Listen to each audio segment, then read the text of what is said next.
Bonjour chers amis, c'est toujours avec un grand plaisir que je me tiens devant vous par la grâce de Dieu, parce que s'il n'avait pas permis que je me tienne là et que j'arrive dans votre appareil via le net, cela ne serait pas possible, parce que c'est lui qui permet tout, c'est lui qui crée tout, c'est par sa volonté que nous accomplissons toutes choses. Et pour ce numéro-ci que nous allons aborder toujours relatif au message de William Branham, nous allons cette fois-ci parler de sa date de naissance. Vous allez me dire, mais pasteur, qu'en-est-il aussi avec la naissance de William Branham? Qu'est-ce que vous allez chercher aussi avec la date de naissance de William Branham? Ça peut être une question banale, mais c'est une question aussi très importante, comme vous allez le découvrir ensemble avec moi durant le développement de cette vidéo.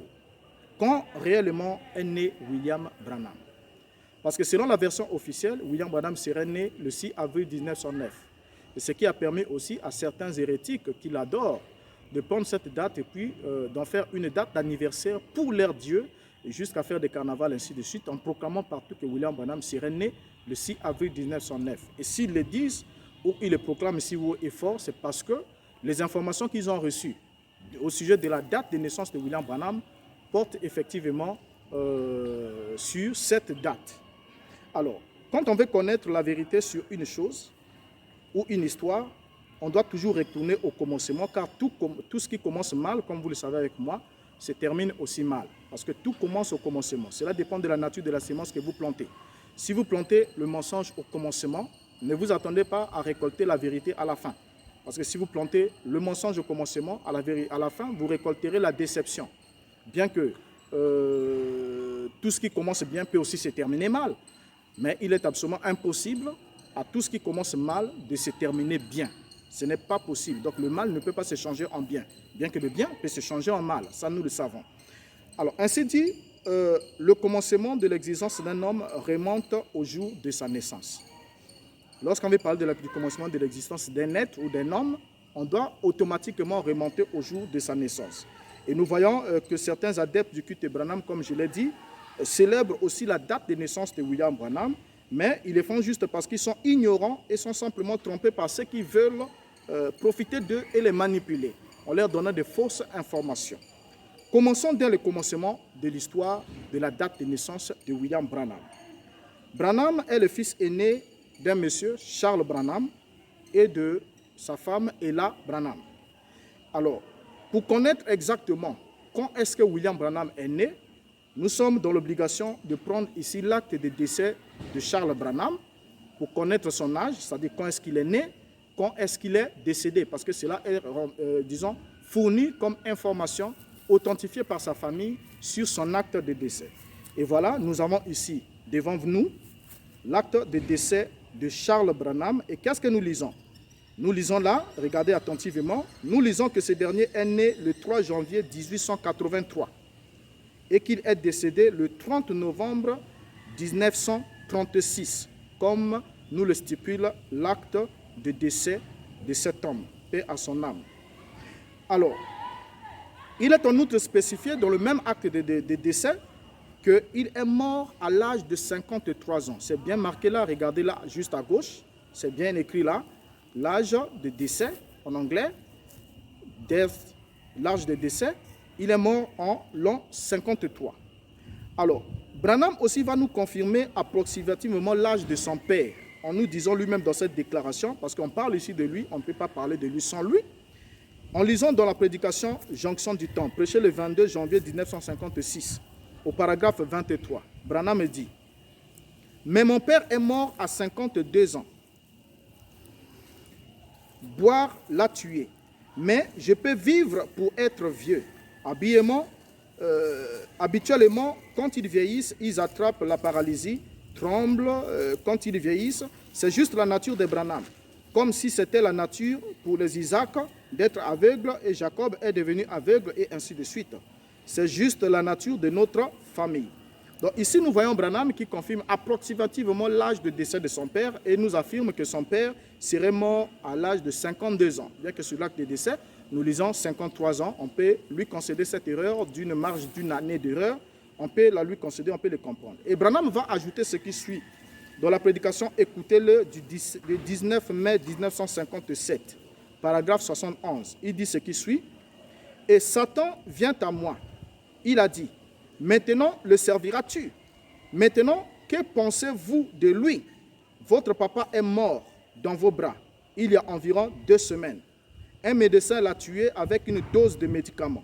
Il a dit, ton frère, il y a moins d'1 mois, a été tué sur la route et tu l'as ramassé et son sang coulait de son corps où un ivrogne lui avait couru dessus.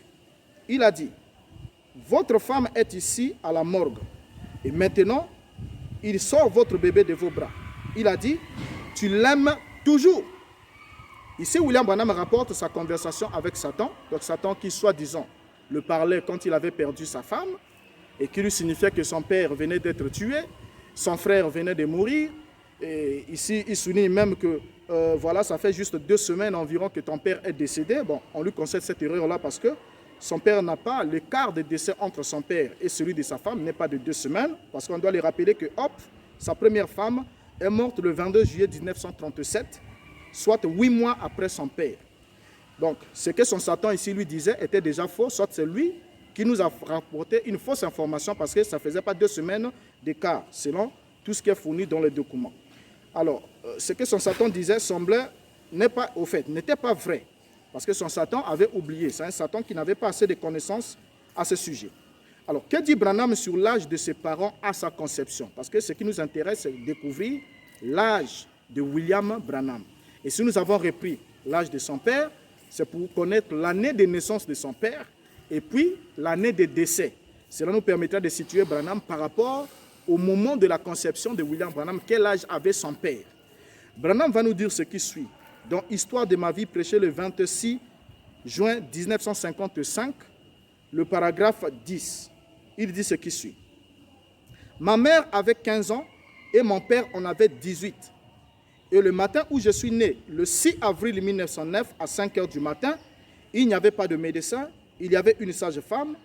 Et à la naissance, je ne pesais que 5 livres, donc 2,5 kg.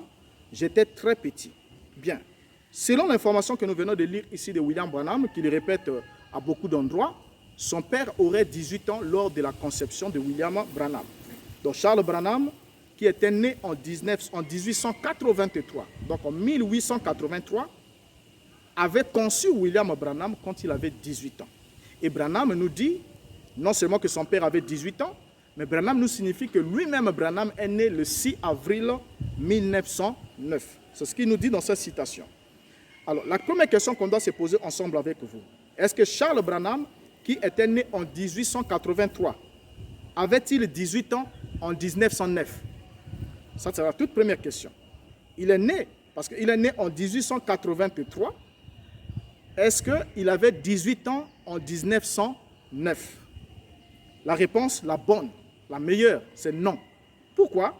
Parce que le simple calcul, lorsqu'on fait seulement 1909 ôté de 1883, cela nous donne 26 ans. Donc ça nous donne 26 ans. Vous pouvez poser l'opération, voilà, l'opération est là. 1909 moins 1883, ça nous donne 26. Donc, pour que William Branham puisse être conçu par son père, si son père avait 18 ans à la naissance de William Branham, alors William Branham ne pouvait pas naître en 1909. C'est absolument impossible.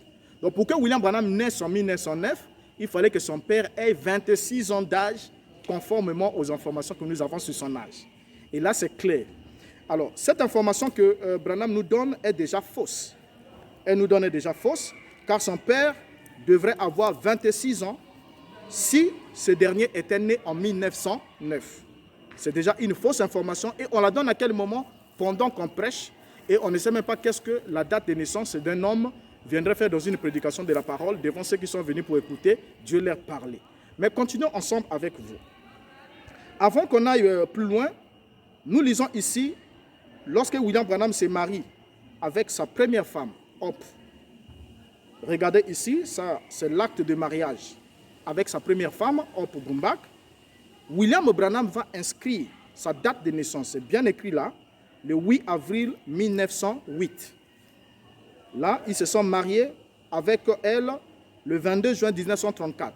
Donc, en date du 22 juin 1934, William Branham signait qu'il était né le 8 avril 1908. C'est ce que nous lisons sur son premier contrat, sa première licence de mariage avec sa première regrettée épouse qui va la quitter quelques années plus tard, comme nous le lisons ici.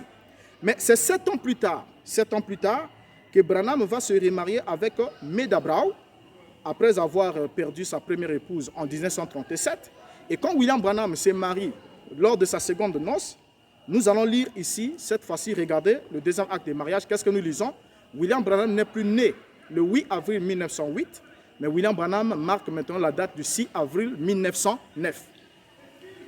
Pourquoi est-ce que l'âge de William Branham a changé en l'intervalle de 7 ans? Pourquoi dans la première déclaration de mariage, il était né le 8 avril 1908, et dans la deuxième qui intervient 7 ans plus tard, William Branham gagne une année de plus. Et il est né maintenant, c'est-à-dire il perd une année, c'est-à-dire il est né maintenant en 1909 et précisément le 6 avril. Alors, comment son âge est passé du 8 avril 1908 au 6 avril 1909?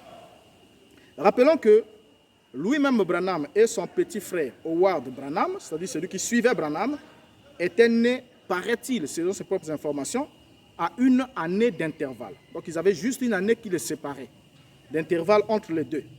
Or, Howard Branham est décédé en 1928. L'information est là.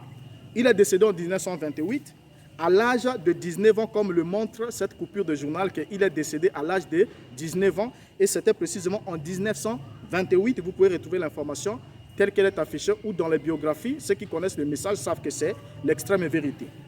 Alors, lorsqu'on lit ici cette information que nous avons dans la biographie et l'extrait que nous avons dans ce journal qui stipule que Howard Branham est décédé à l'âge de 19 ans, nous pouvons alors nous poser une question. Si Howard Branham, le petit frère immédiat, le cadet immédiat de William Branham, avait 19 ans à sa mort en 1928, alors ôtez 19 ans dans 1928 et on va se retrouver en 1909. Donc, ce qui nous montre que l'année de naissance de Howard Branham, le petit frère de William Branham, c'est précisément 1909. La seule façon pour lui de mourir à 19 ans et en 1928, c'était d'être né en 1909. Mais pourtant, nous savons que William Branham et Howard Branham n'étaient pas des jumeaux. Ils étaient grands frères et petits frères. Donc, ce qui signifie que William Branham s'est faufilé dans l'année de naissance de son petit frère. Parce que 1909 n'est pas son année de naissance. Vous voyez, c'est scandaleux, n'est-ce pas? Alors, d'où est-ce que Branham tient-il cette date du 6 avril 1909? D'où est-ce qu'il le tient? C'est après la mort de Hope Brumbach que Branham, n'ayant plus de communion avec Dieu, a commencé à chercher l'orientation en ce qui concerne sa vie. Et dans cette période sombre de sa vie, comme il le dit lui-même, il a commencé à consulter des astrologues. Vous allez me dire, non, il ne consultait pas des astrologues, c'est les astrologues qui venaient vers lui. Non. Si les astrologues venaient vers lui, le schéma serait autrement parce qu'on pourra prendre le temps de faire tout un numéro spécial sur sa rencontre avec les astrologues. Vous verrez que il y a beaucoup de louches parce que le même astrologue, il le rencontre assis dans une tente, il lui donne l'information sur sa date de naissance pour la première fois. Le même astrologue, il le rencontre dans un bus jusqu'à ce qu'il descende très vite. Le même astrologue, il le rencontre quelque part ailleurs. Donc, il donne plusieurs fausses informations et qui montrent réellement que lorsqu'on veut cacher une information, on la maquille complètement du mensonge. Donc, il y a du faux. Branham partait vers les astrologues. Mais qu'à cela ne tienne, concédons-lui quand même le bénéfice du doute pour dire que c'est les astrologues qui venaient vers lui et qui lui disaient des choses concernant sa vie. Alors, non seulement il ne suffit pas, au fait, lorsqu'on fait une lecture parallèle de sa rencontre avec les différents astrologues, on se rend compte que William Branham ne disait pas la même chose chaque fois qu'il parlait de ses expériences ou ses rencontres avec ses femmes ou encore avec ses hommes, ses astrologues qui lui parlaient d'une manière ou d'une autre. Or, on n'a pas besoin de retenir la vérité d'un fait, car elle est naturelle. Quand il faut la rendre, on la rend sans problème. Vous savez, lorsque vous donnez une information qui est vraie, vous pouvez la rendre 100 fois de la même manière, vous êtes à l'aise et posé. Parce que ce que vous dites est vrai, vous n'avez rien à cacher. Mais lorsque quelqu'un a quelque chose à cacher, la première version sera une chose, la deuxième version sera une autre, la troisième sera une autre. Pourquoi? Parce qu'on ne peut pas cacher la vérité, mais c'est le mensonge qui a besoin d'être dissimulé dans les ténèbres ou dans le noir. D'où celui qui ment est obligé de boycotter, de changer des informations chaque fois qu'il donne un même récit. Alors, 100 fois, on peut dire la vérité de la même manière, mais on ne peut pas dire un même mensonge 3 fois de la même manière. Faites l'expérience et vous allez découvrir cela qu'on ne peut pas mentir 3 fois de la même manière. Mais on peut dire la vérité 100 fois de la même manière, quand c'est nous-mêmes qui la racontons. La version change lorsque la même vérité est rapportée par 2 ou 3 personnes distinctes. Chacun rapporte ce qu'il a compris selon l'angle de vue.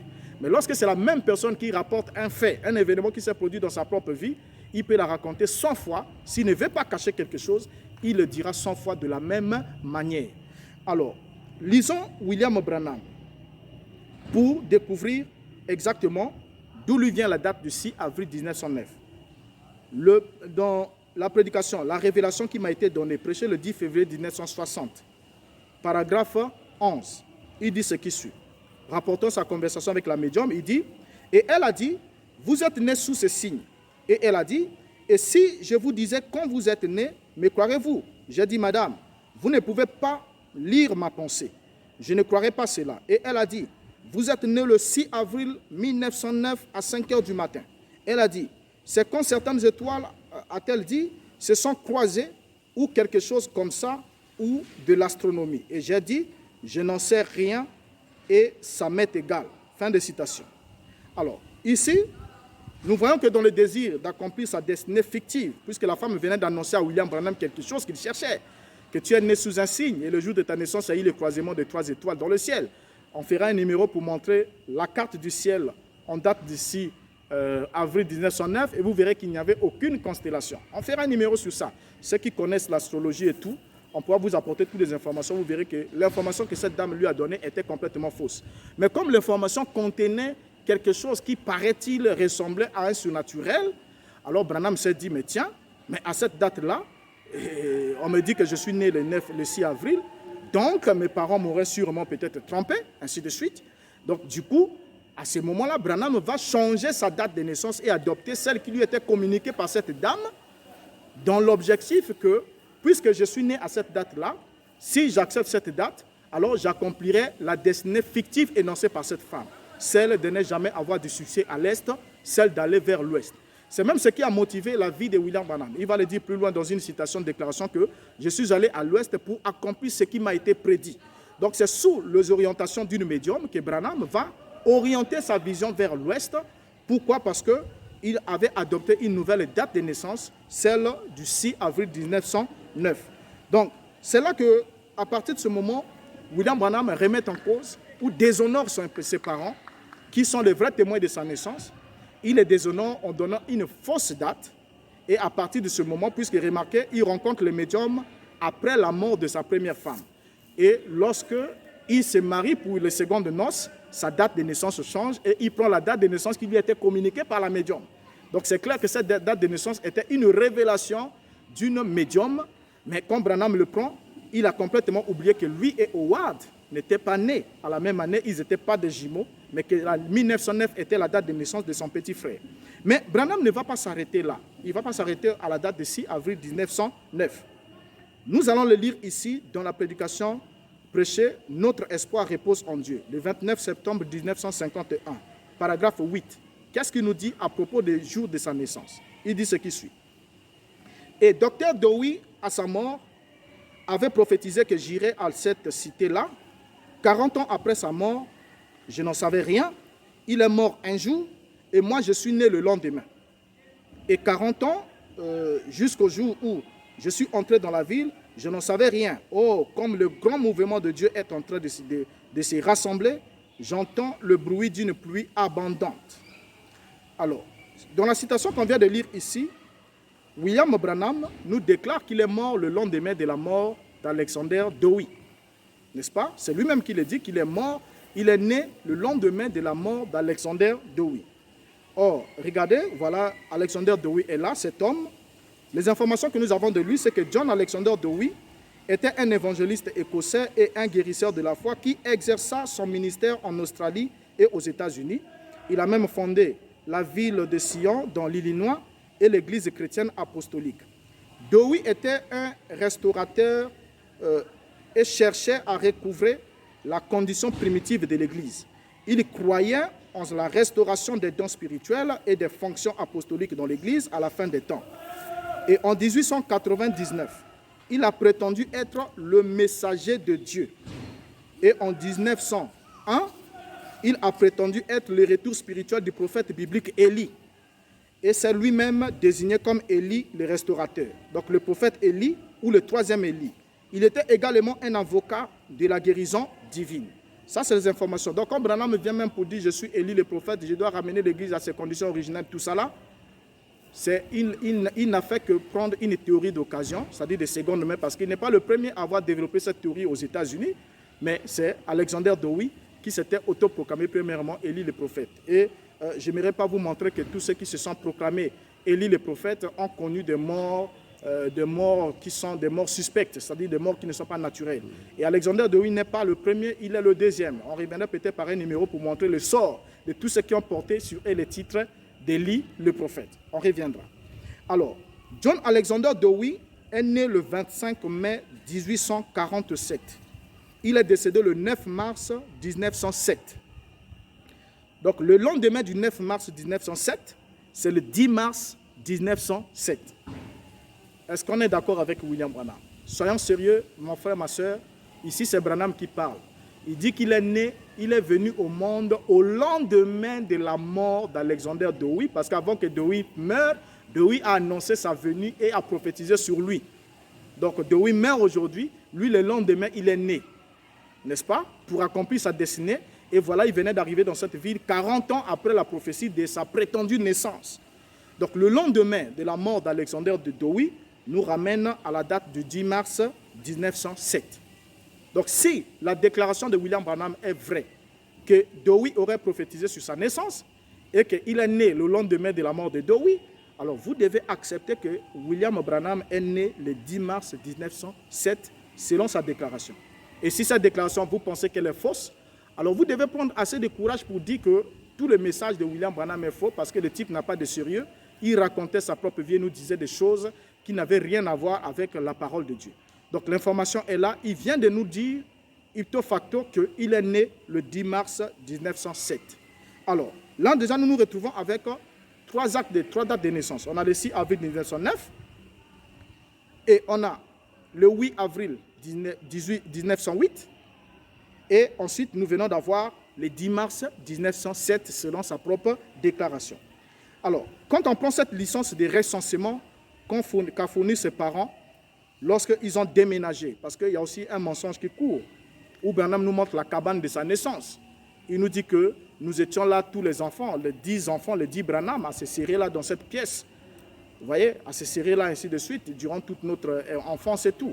Cette information est fausse parce qu'il est démontré que, quand Branham avait déjà l'âge de 3 ans, ses parents avaient déménagé pour ne plus habiter au Kentucky et avaient déménagé pour une autre ville.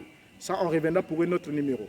Et ici, là, le parent est en train de fournir l'information sur les recensements de sa famille, pas au Kentucky, mais dans la ville d'accueil. Et nous sommes en date du 15 avril 1910. Voilà l'image du rapport est là, voilà le document est là. Qu'est-ce qu'on lit sur ce rapport?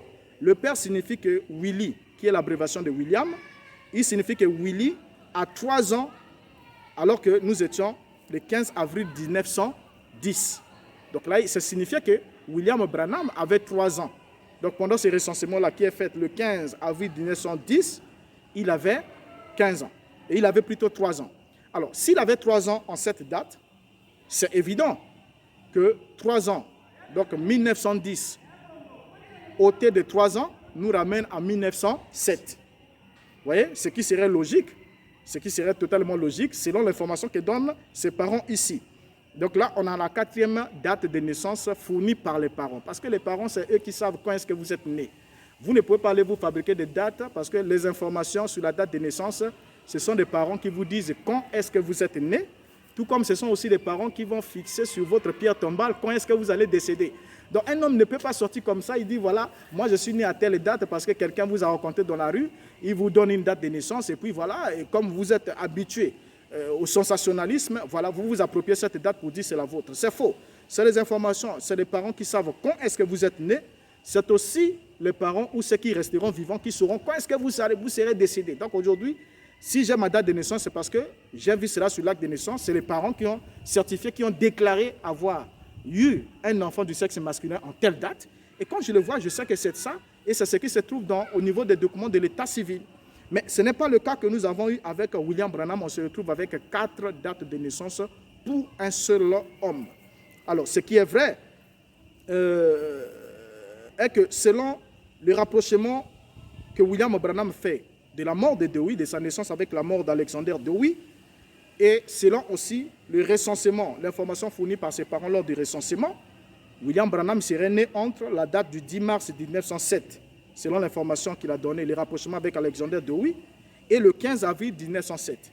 Donc là, c'est l'année 1907 qui a au moins 2 témoignages, donc rapprochement par William Branham de la mort d'Alexander Dewey, et l'information fournie par ses propres parents lors du recensement en 1910, William Branham avait 3 ans. Donc il ne pouvait pas avoir 3 ans en 1910 s'il était né en 1909, la même année de naissance que son petit frère, ce qui est totalement faux. Alors, pensez-vous que les parents de Branham avaient pu donner un mauvais âge à leurs enfants? C'est la question qu'on vous pose. Est-ce que vous pensez que les parents de Branham avaient donné une fausse information sur l'âge de leur enfant? Ça, c'est la première question. Alors, la deuxième question, nous devons nous rappeler que Howard, comme nous l'avons dit plus haut, est mort alors qu'il avait 19 ans et précisément en 1928. Donc, ce qui fait remonter sa naissance en 1909. Donc, pour une fois de plus, ensemble avec vous, on vient de découvrir la supercherie qu'il y a dans le propos de Branham ou dans le système dit du message du temps de la fin de William Branham. Et chaque fois que vous lisez et vous dites que William Branham est né le 6 avril 1909, vous êtes en train de confirmer la foi de Branham dans la parole du médium. Et vous êtes en train d'insulter la mémoire des parents de William Branham qui ont donné le vrai âge de leur enfant. Et vous êtes en même temps en train de soutenir William Branham dans son mensonge. Il vous a dit, ne prenez pas mes erreurs et puis ne vous les appropriez pas, mais servez-vous de mes erreurs comme un tremplin. Vous savez ce qu'on fait d'un tremplin? Un tremplin, c'est la planche sur laquelle on rebondit pour prendre le long et sauter. C'est-à-dire qu'on ne reste pas sur la planche. Si on reste sur la planche, ce n'est pas marqué. C'est-à-dire on rebondit sur la planche et on saute pour aller tomber ailleurs. Donc, en d'autres termes, Branham voulait simplement vous dire que mon message est un tremplin, c'est-à-dire quand vous découvrirez la vérité, sautez et allez ailleurs, là où se trouve la vérité, parce que si vous restez sur moi, vous ne serez pas coté. Mais vous devez le comprendre, mes chers frères, parce que c'est une question sérieuse. Donc, à partir de cette date d'aujourd'hui, ne laissez pas un pasteur ou un prédicateur. Vous voyez même vous-même, lorsque nous donnons toutes ces informations, ils vont bouder à côté, ainsi de suite. Mais personne ne réagit en commentaire pour donner la contre-vérité. Et lorsqu'il n'y a pas de réaction, contredisons ce que nous disons, et nous le disons aussi avec la lecture des documents et des déclarations de William Branham ainsi que du message du temps de la fin, vous comprenez que ceux qui veulent vous cacher tout veulent simplement vous manipuler et vous conduire dans le faux. Donc voilà ce qu'on devait dire sur la date de naissance de William Branham, comprendre que sa naissance étant frauduleuse, donc il y a déjà du mensonge dans son premier jour d'existence, ce qui montre aussi par la suite que les informations aussi qui accompagnent ce premier jour d'existence sont aussi des informations fausses. Et nous reviendrons aussi sur beaucoup d'autres détails, manifestation de la lumière, beaucoup d'autres informations. Et vous allez vous rendre compte que ce que vous tenez dans la main et que vous croyez que c'est effectivement une évidence et une vérité n'est qu'un tissu de mensonges. Et ma prière est que Dieu vous aide pour vous montrer la porte de sortie pour quitter ce système parce qu'il n'y a pas de vérité là-dedans. Lorsque quelqu'un camoufle déjà des informations sur sa date de naissance, sur l'origine de sa vie, alors ce n'est pas le reste qu'il vous exposera à la lumière pour que vous soyez bien informés. Donc merci pour le temps que vous avez consacré à me suivre. Je vous prends rendez-vous pour un prochain numéro et vous dis au revoir pour ce numéro-ci et que le Seigneur vous bénisse. Au revoir, que Dieu vous garde. Merci.